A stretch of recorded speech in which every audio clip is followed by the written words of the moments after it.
गोरैया, इस नन्ही चिड़िया को हम सब ने अपने घरों आंगनों में कभी चहकते तो कभी फुदक कर दाना चुनते देखा है। लेकिन शहरीकरण के इस दौर में ना तो अब घरों में आंगन देखने को मिलते हैं और ना ही देखने को मिलती है यह चिड़िया। गोरैया को हमेशा से ही इंसानों के बीच रहना पसंद रहा है और यह अक्सर ही घरों में अपना घोंसला बना लिया करती हैं। लेकिन शहरों के इन ऊंची इमारतों में इस नन्ही चिड़िया के लिए जगह कहाँ। सच कहते हैं, हमारे मकान तो बड़े होते गए लेकिन हमारा दिल छोटा होता गया है। पेड़ों की अंधाधुंध कटाई, प्रदूषण और रेडिएशन ने इस प्रजाति को विलुप्ति की कगार पर ला दिया है।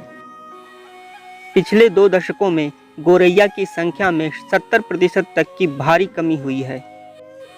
शहरों से तो यह लगभग गायब ही हो चुकी है। गोरैया की लगभग 25 प्रजातियां पाई जाती हैं, जिसमें भारत में 5 प्रजातियां पाई जाती हैं। इनकी औसत उम्र 4 से 5 वर्ष का होता है।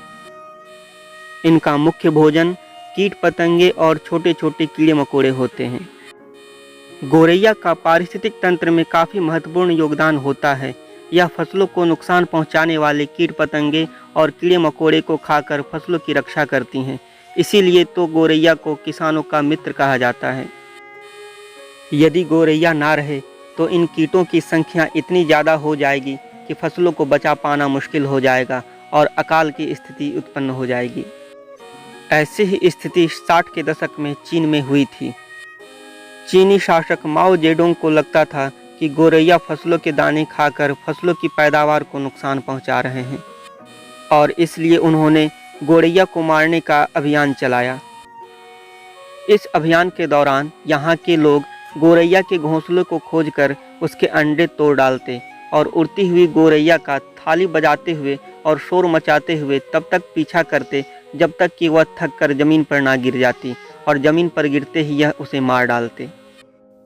इस अभियान में लगभग 3 लाख लोगों ने हिस्सा लिया था और इस अभियान का असर ऐसा रहा कि कुछ ही समय में गोरैया पूरी तरह से खत्म हो चुकी थी। गोरैया के ना रहने की वजह से फसलों को नुकसान पहुंचाने वाले कीट पतंगों की संख्या इतनी अधिक हो चुकी थी जिसे नियंत्रण कर पाना संभव नहीं था। फसलों की पैदावार इतनी कम हो चुकी थी कि इस वजह से यहाँ अकाल की स्थिति बन चुकी थी।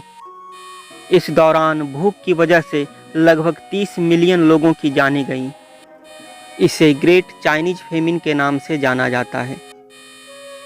गोरैया फसलों के लिए कितनी ज़रूरी है, यह चीन को 30 मिलियन लोगों की जान गंवाने के बाद समझ में आया।